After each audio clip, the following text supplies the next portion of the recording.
Hello. Today I would like to talk to you about recognizing human trafficking guidelines for healthcare providers. This is a new topic that is required for CE for licensed pharmacists in the state of Texas. As a pharmacist in the state of Texas, you are considered a mandatory reporter. So we're going to discuss a little bit about the factors regarding human trafficking, what to look for, and what some of the drivers are in Texas right now contributing to human trafficking. So this is from the office of Ken Paxton. I just downloaded this quite recently relative to his initiatives to address human trafficking. You could consider human trafficking as modern day slavery, exploitation of women and children and men for forced labor or sex by a third party for profit. So that's an important note. It's not just the sex trade. There is also forced labor involved here. And in fact, there is actually right now a very large international case regarding the cocoa industry, which includes Hershey's, the Hershey's Corporation, because of the child enforced enslaved children that are on cacao plantations. And that the Hershey Corporation in the United States had knowledge of this forced labor. Why is it important to have this talk in Texas? Well, unfortunately, Houston just happens to be probably, widely regarded as the sex trafficking and human trafficking capital of the world right now. And there's a lot of contributory factors relative to that. But you can see that these are very large numbers, 234,000 people. So about 250,000 people that are victims of trafficking at any given time, 80,000 victims of youth and minor sex trafficking in Texas. We established an initiative, the Human Trafficking and Transnational Organized Crime Section in Texas a couple of years ago. And by the Texas legislator, Senate Bill 72, the Office of the Attorney General is the coordinator for the plans to address human trafficking. We have had some success, but quite recently with the Biden administration, the issues of human trafficking have actually become much, much worse, unfortunately.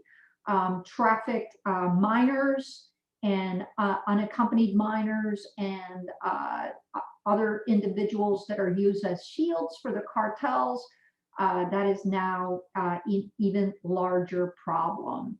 So you can see we have trained more than 25,000 people in person across the state of Texas on human trafficking. And this is an effort to expand that number, and assisted in numerous prosecutions of human trafficking cases resulting in felony convictions and prison time for those that are perpetrating these crimes. But just be aware that this problem is a growing problem and it has not subsided in any way. So here's Texas. While trafficking occurs everywhere, unfortunately, being in the middle and being a border state and having one of the largest state highway systems, and of course, probably as most of you realize, our highway systems are remote. You can actually be on the highway for quite a long time in the Southwest without seeing one single solitary other person. So it's perfect for transit. So at least 20% of US national trafficking victims travel through Texas at some point. Every type of trafficking that is available is represented in Texas. Human trafficking is particularly relevant to Texas because of the proximity to the border. So you can see why we have issues and challenges that maybe other states do not. This actually is a movie, Be the One, that is an excellent representation of stories regarding human trafficking. And we're just going to watch this movie for just a little bit so that you can get a feel for some of the stories regarding human trafficking. One educator, recognizing the signs and choosing to report them, was all it took to save her student from sexual exploitation. One neighbor taking action was all it took to free a young woman who'd been sold into slavery right next door. One bystander choosing not to look away was all it took to rescue a 13-year-old who was tied to a bed, drugged, and sold for sex. One person, one moment, one act can save a life.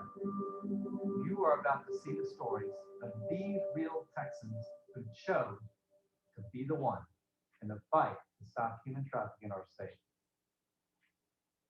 I'm 22, I was 13 at the time, and so this day, in ways, it still affects me. Before it happened to me, I knew it happened, but I never knew that it would happen to me. We start tonight with a human trafficking concern right here in Odessa. An Amarillo man is jailed in Wichita County after a human trafficking operation conducted by law enforcement agencies in West Texas. It's constantly moving throughout the country, even here in El Paso. We're not just talking about forced prostitution, but forced labor. Human trafficking knows no race, knows no gender, knows no ethnicity. It doesn't matter where you're from, whether you're an adult, whether you're a child. I'm here to tell you it happens everywhere. It happens in the smallest of towns. It happens in the largest of cities. It's not a Madisonville thing, but if it can happen here, it can happen anywhere. Human trafficking is essentially the debasing of humanity. It's just humanity at our worst. Happening in your backyard, it's right next door to you, and you cannot ignore it. Somebody's life depends on you.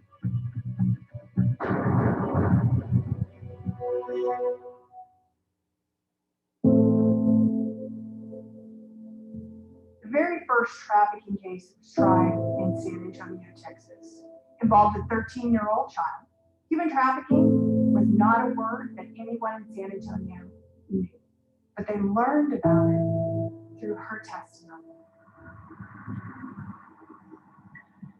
It actually started like any other day.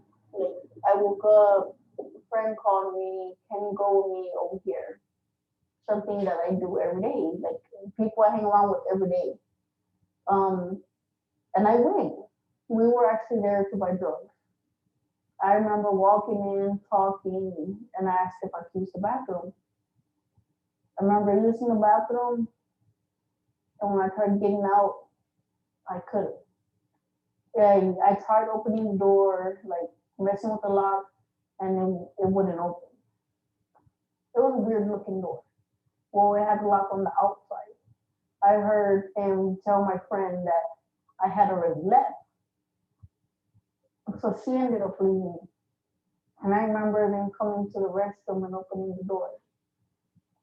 And just right there, I guess it is something snapped in my head what was going on. So I tried to run and like fight and kick, but I was too small. It was too grown men. It's just that girl. She's that type of kid. Well, what is that exactly? She's somebody's baby. She's somebody's daughter. They're somebody's son. And they matter. All of them matter. And nobody should exploit people at their lowest point. Human trafficking is modern day slavery. It is the exploitation of men, women, and children by third parties for their own profit or gain. This is a problem, a social problem, and a crime that needs all of us to play our part. It's a planned community, so the bottom line is that everybody that came here was suburbia, was, attracted families. That was the whole idea of the Woodlands. So it does tend to be very quiet, relatively boring, and a lot of people call it a bubble. This street specifically, with only the 6 houses, we're usually just sitting out here with the kids playing around. So if there is ever a car that comes in, which is only really 4 families that ever come in or out, we get up and we move. So it's a huge difference when there's multiple cars coming in all the time, like we're constantly getting up and getting down. For the most part, every person that's coming by, and if there's a strange car, everyone that's sitting out here, we're all sort of, who is that? So I got tired of walking to the window every 30 minutes and taking photos with my iPhone of the cars coming and going. We had gotten our father-in-law a deer cam, and I set it up, and after the first day I came in, I put the memory card in, and I think it was like 42 cars had come in and out of our street.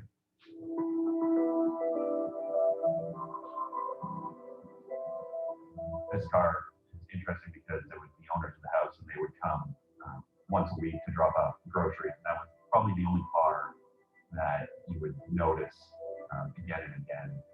It was amazing to see all of the high-end cars coming in, Porsches to Maseratis to broken down pickup trucks to cars with stickers that their children were on the honor roll at our local school.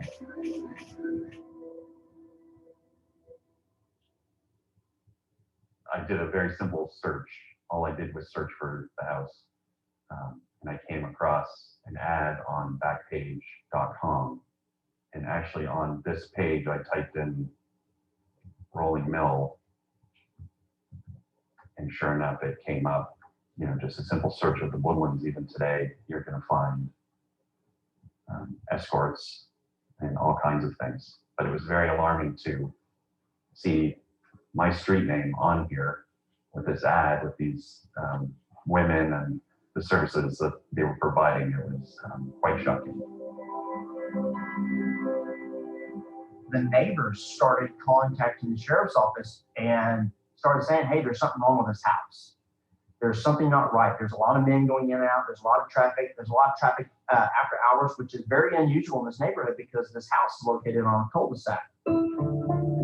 I can recall calling my supervisor and telling him, you're not going to believe this. We have a human trafficking case in the Woodlands. One of the realities that we discovered during the investigation is these women being held against the will were being raped daily, over and over again at this residence.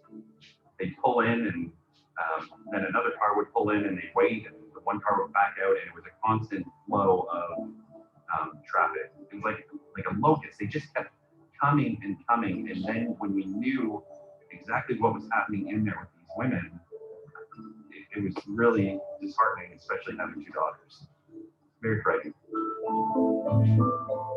And we realized that these same girls were being transferred not only in Montgomery County, but also to Harris County and being sold in other locations for sex over and over again, from one spot to another spot. And this led to an even larger investigation that we discovered was in New York. And we discovered that these women were being brought in for this purpose from China. And we have another breaking news alert out of Montgomery County. 4 arrests linked to a human trafficking bust. They discovered 4 different locations the girls were being taken to. Prosecutors say in this case they found 8 victims, women who are Chinese nationals around 20 to 30 years old. So as you can see from the video, there's many more stories discussing cases relative to human trafficking and how a neighbor or a vigilant community member noticed a pattern of behavior that led to the investigation. And this is what we would like to discuss today. You can see that the San Antonio case, the case in the Woodlands, there's cases in Bel Air, there's cases in Amarillo, in El Paso, in Lubbock, in every small town and large town throughout the state of Texas. This is not an inner city poor neighborhood problem. This is an everybody problem. Trafficking is the practice of exploiting adults and children for use as commodities. That means you're selling their labors or in some other way forcing them into servitude. Tactics that are used by recruiters, traffickers, and their associates are often the same tactics used by batterers and can mirror dynamics of domestic violence. Traffic is not limited to formal work sectors. It can occur wherever there is work. To include construction, lawn care, any kind of manual labor that you can imagine. People are trafficked for many kinds of work and sexual exploitation, debt bondage, sex industry, to include just photographing pornography. Child pornography is actually huge in the greater Houston metropolitan area. Domestic labor, agricultural work, restaurant work, factory labor, anything you can think of. What do traffickers look like? So that's the problem. They look like everybody. There is no one particular look to a trafficker. Traffickers are people who are willing to treat other people like objects or commodities that they can buy, sell, or exploit for their benefit. They can be people of all races, people of both genders, family members, peers, employers, gang and cartel members, strip club owners, managers, or the massage parlor owners, intimate partners, neighbors and friends, online acquaintances, you name it. Traffickers often accompany victims at all times and can be what looks like friends, family, romantic partners, and actual friends and family and romantic partners are not immune from selling those that they claim to care about. Sex industry managers and pimps, US and international government employers, e.g. diplomats, and legitimate employers, such as households with domestic workers. Trafficked persons can meet all these kinds of different groups. They can be, well, just about anybody, really. The elements of human trafficking. Number one, the process: recruiting or harboring or moving or obtaining. So anytime when a person is put into a situation where they're being coerced, you can consider that that's part of the process. The means: by force or by fraud or coercion. For the purposes of involuntary servitude, debt bondage, like coming to, you know, how folks that traffic people across the border, you have to pay off your debt to that person. That's a form of trafficking, debt bondage. It's illegal. Slavery or commercial sex acts. Be aware that minors who are involved in commercial sex acts or pornography do not need to prove force, fraud, or coercion. What are the common myths about human trafficking? Here's a big myth. We live in a slavery-free world. The reality is there are more people enslaved today than there were at the time of the transatlantic African slave trade. There are 25 million people enslaved worldwide, with another 15 million in forced marriages. Myth: trafficking is a crime all about movement, immigration, and 18-wheelers. Reality: smuggling and trafficking are two distinctly different crimes. Smuggling is a crime against the border, where someone enters a country without the appropriate documentation, typically by paying someone else to smuggle them across the border. It requires transport and movement from one country to another, and both the person coming in without permission as well as the person bringing them in are committing a crime. Myth: this doesn't happen in my hometown. Trafficking occurs in cities and towns all across Texas. Common red flags in a healthcare setting. Here's what to look for. There are environmental or situational red flags: suspicious employment situation, or no one wants to answer. So if a person comes into a healthcare setting and they have to have their friend or coworker answer direct questions, that is a red flag.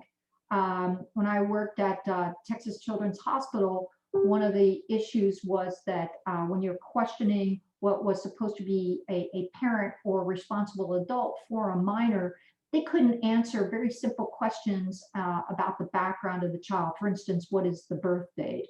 What is the child's favorite color? What is the child's favorite food? Couldn't answer those questions.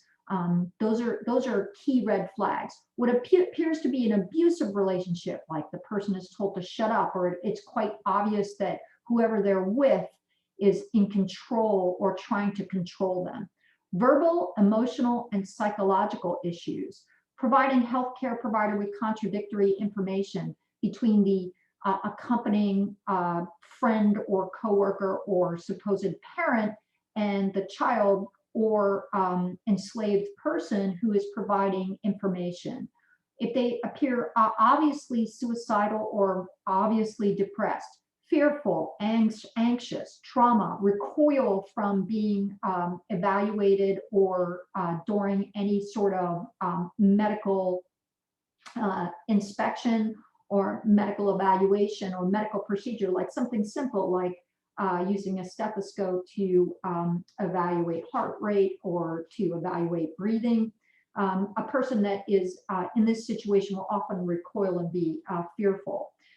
Untreated injuries, explanations that are inconsistent with injuries.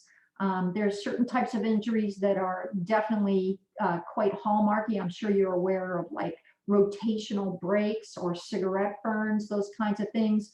But if the, constantly, saying that you fell down or you're clumsy, that's another issue. Multiple treatments for STIs or multiple abortions and evidence of sexual abuse, all obvious red flags.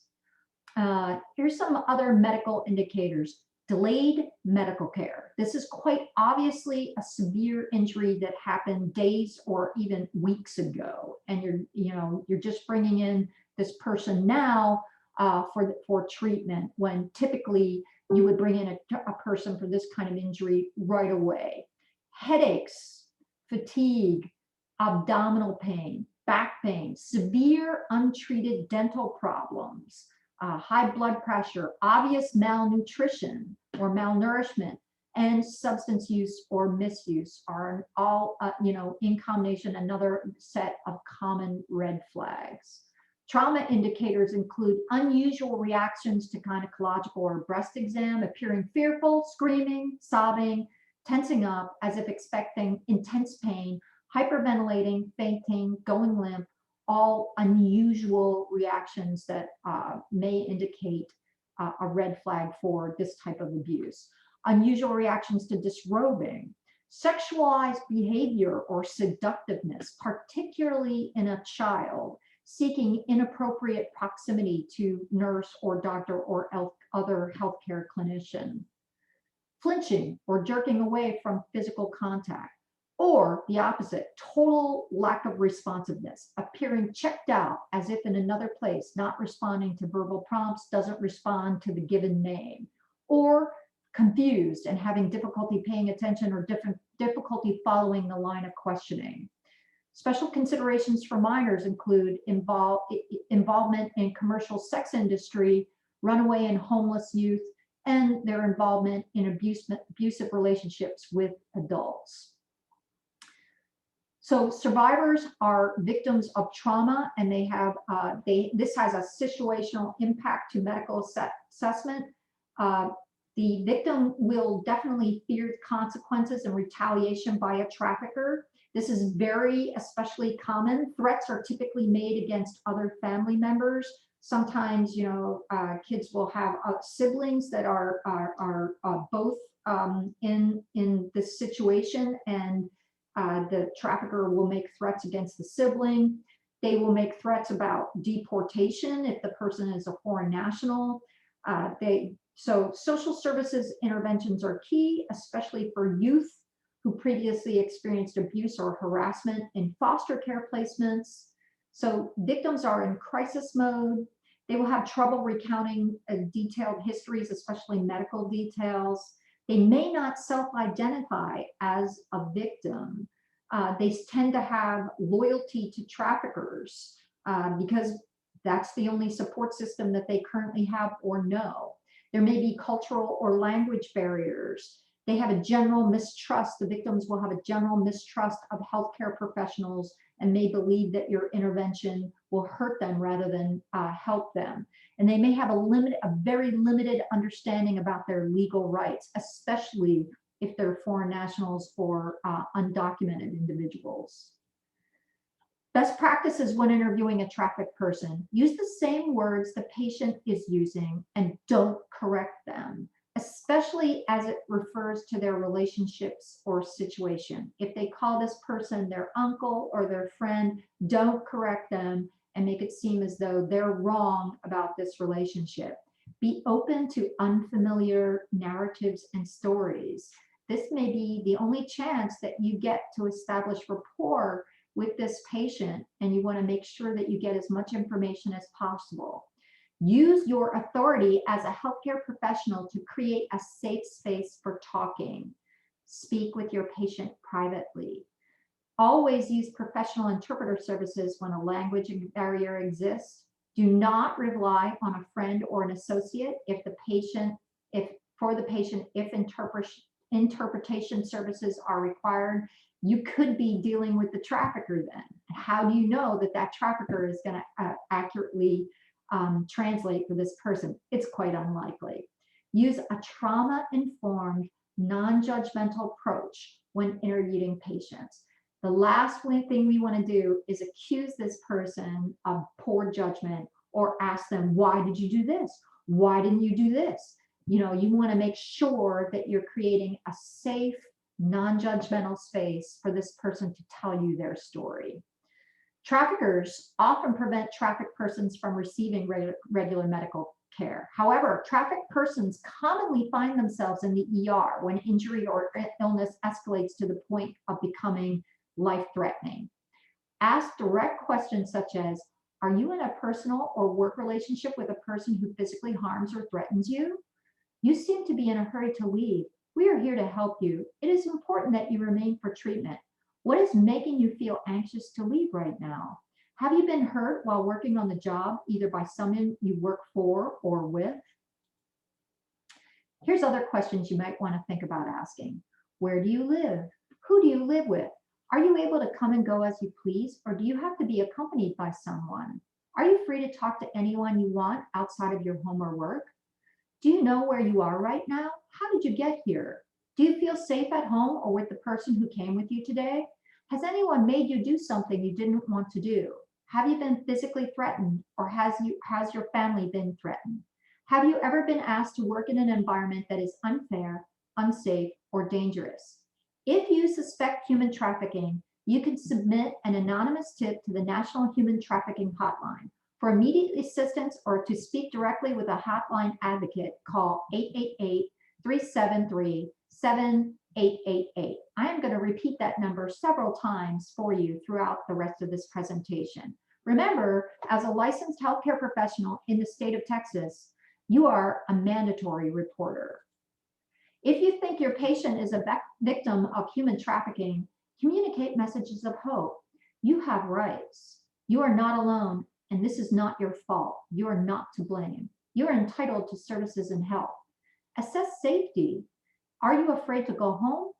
Do you have a safe place to stay? What would happen if you didn't return to your worksite residence this evening? Make referrals. Connect your patient with the hospital social worker or the community social services by calling the phone number that we talked about. Connect your patient directly with an appropriate service provider.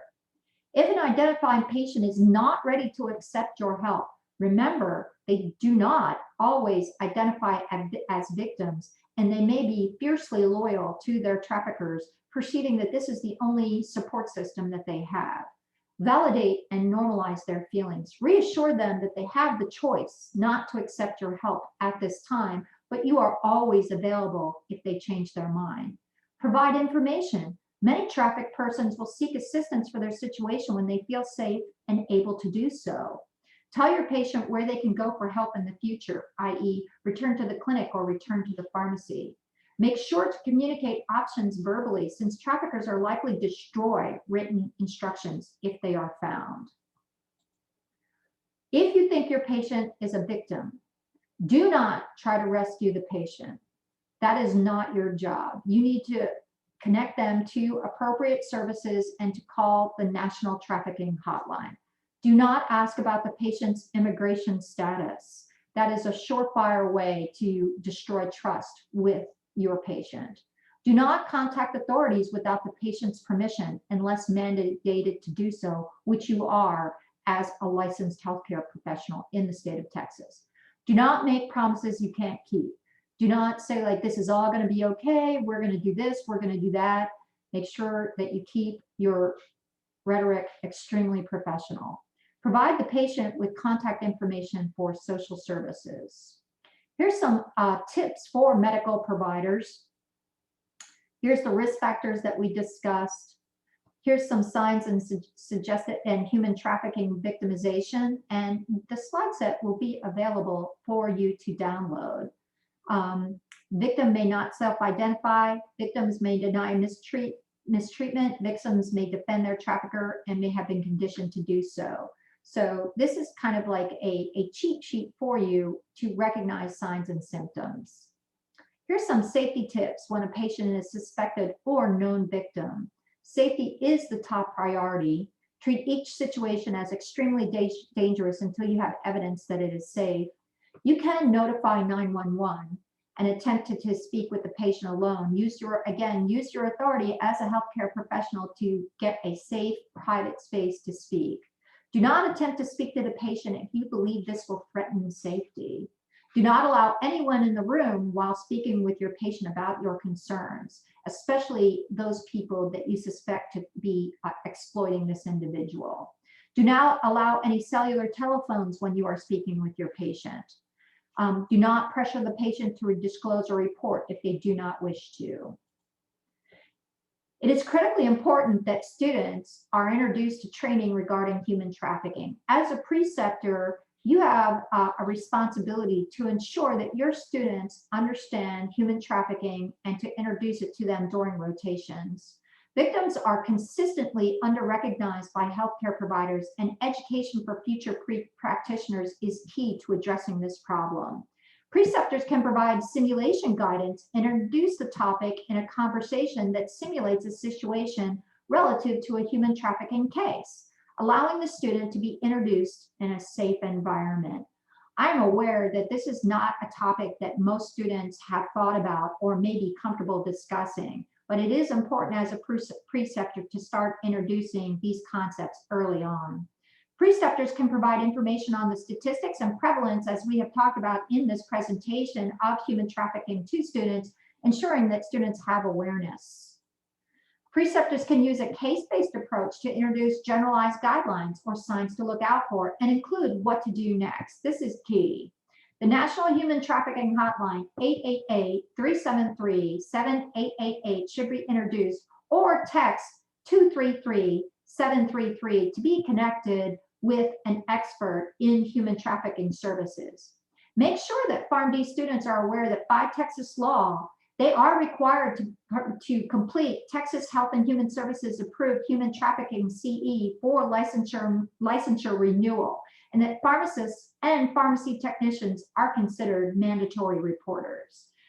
You can discuss the following article from APHA Pharmacy Today, and I have the website that you can use for this particular article. The full text is available on the internet, and it's about what pharmacists see, or worse yet, what they don't see.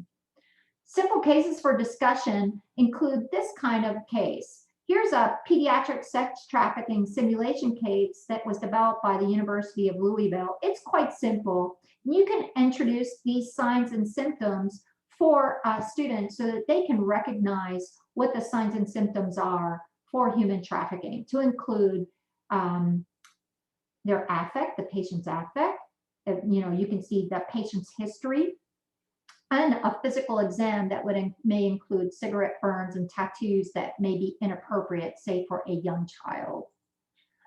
Here's some highlights of that APHA article, What Pharmacists See. The experiences of trafficking victims illustrate what signs pharmacy staff can observe. One young survivor, whose father had sold her to settle a gambling debt, reported that once a week, the traffickers would take one of them, the girls, into the local CVS to get sanitary napkins, tampons, and anything that the victims might need for healthcare purposes. Then they would take them to the pharmacy and order a box of 1,000 condoms week after week. The girl said, "I always wished that somebody would say something or ask a question or make a report after we left, but nobody blinked an eye." Several survivors reported that their traffickers would buy boxes of Plan B because the customers were not using condoms. After an encounter, the traffickers would force the victims to take Plan B. Pharmacists tell Letterer that they've had suspicious experiences. They would say, "I'm pretty sure I had a case like this," or "I'm pretty sure that I saw this, and here's what it looked like." So we know that pharmacists are confronting this and are seeing it. We just don't have a clear roadmap right now to help them understand how to handle it in the professional context. So in all these cases, what should have been done was calling the national hotline and providing the tip and what you saw. Here's contact information for you. Again, for immediate assistance or speak directly with a hotline advocate, here's that number again, 888-373-7888, or text help or info to 233-733. Offer the patient the National Human Trafficking Research Center and tell them they can text 233-733 if they want help or to talk to someone. Child Protective Services in the state of Texas can be immediately contacted if a child is involved at this number, 1-800-252-5400. Call the Office of the Attorney General in the state of Texas at 512-463-1646, or you can email at humantrafficking@oag.texas.gov. The OAG has law enforcement officers that are specially trained to combat and investigate human trafficking around the state. These are all resources for you to function as a mandatory reporter of suspected human trafficking. Here's more information and resources for you. Again, I repeated several of these resources. Here's the SOAR program is especially good training. This training equips healthcare professionals to identify and interact with individuals who have experienced trafficking using a victim-centered and trauma-informed approach. I highly recommend it. SOAR stands for Stop, Observe, Ask, and Respond. This is trauma-informed care at its best. For information or training, technical assistance, and resources, email the Texas Human Trafficking Resource Center at humantrafficking@hhsc.state.texas.us. This has been a really important talk. I hope that you feel comfortable providing mandatory care and mandatory reporting for suspected cases of human trafficking. Let's all work together and make sure that Texas does not remain the capital of human trafficking in the United States and in the world. This is something that just one person, one trauma-informed, astute and aware person looking for signs and symptoms of human trafficking can make a difference. Thank you.